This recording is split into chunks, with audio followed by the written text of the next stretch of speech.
దేవాదాయ శాఖ భూములు సింహాచలం దేవుడి భూముల్ని తీసుకెళ్లి గూగుల్ డేటా సెంటర్కి ఇవ్వడం ఏంటన్నటువంటి పాయింట్ ఒక ఎత్తు. అదంతా పర్యావరణానికి అత్యంత ముఖ్యమైనటువంటి ప్రదేశం అయితే అవి ఎట్లా ఇస్తారు గూగుల్ డేటా సెంటర్కి అన్నటువంటి పాయింట్ మరొక ఎత్తు. ఇప్పుడు ఆ పాయింట్ మీదనే పర్యావరణ పరిరక్షణ కోసం పోరాడుతున్నటువంటి పర్యావరణవేత్త జల్బిర్దారి జాతీయ కన్వీనర్ బొలిశెట్టి సత్యనారాయణ వేసిన పిల్ని హైకోర్టు స్వాగతించింది, అంగీకరించింది. ప్రభుత్వానికి, పురపాలక శాఖకి, రెవెన్యూ శాఖకి, పర్యావరణ శాఖకి, దేవాదాయ శాఖకి, ఐటీ శాఖకి, పీసీబీకి, ఏపీఐఐసికి అందరికీ నోటీసులు ఇచ్చింది.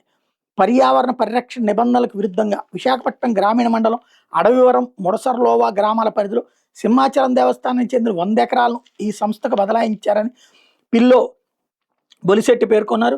పిటిషనర్ తరపు న్యాయవాది చల్లా అజయ్ కుమార్ వాదనలు వినిపించారు.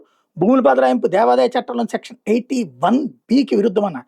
డేటా సెంటర్ ఏర్పాటు చేసే ప్రాంతం కంబాలకొండ వన్యప్రాణుల సంరక్షణ కేంద్రానికి కేవలం 860 మీటర్ల దూరంలోనే ఉందన్నారు.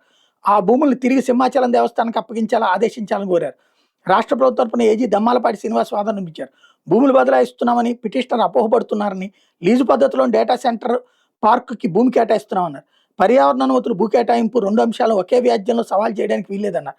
పర్యావరణ చట్టాలకు విరుద్ధంగా అనుమతులు మంజూరు చేశారని భావిస్తే వ్యవహారాన్ని జాతీయ హరిత ట్రిబ్యునల్లో సవాల్ చేసుకోవాలని, పూర్తి వివరాలతో కౌంటర్ దాఖలు చేసిన సమయం కావాలని కోరారు. అంతా బాగానే ఉంది, కానీ ఇప్పుడు మరి ఇదివరకు పర్యావరణానికి బేస్ చేసుకునే కదా వెళ్ళేది, అది ఒక ఎత్తు.